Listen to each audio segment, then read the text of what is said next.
Among Dubai's bustling corners and quiet gardens, you'll hear a soft, melodic chutter.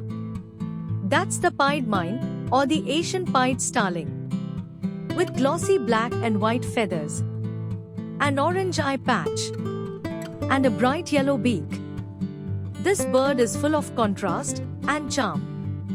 They're often seen in pairs or small flocks, chatting gently, foraging on the ground, sometimes even nesting near human homes. Their voice? Calm, musical, and always comforting. A soothing soundtrack to city life.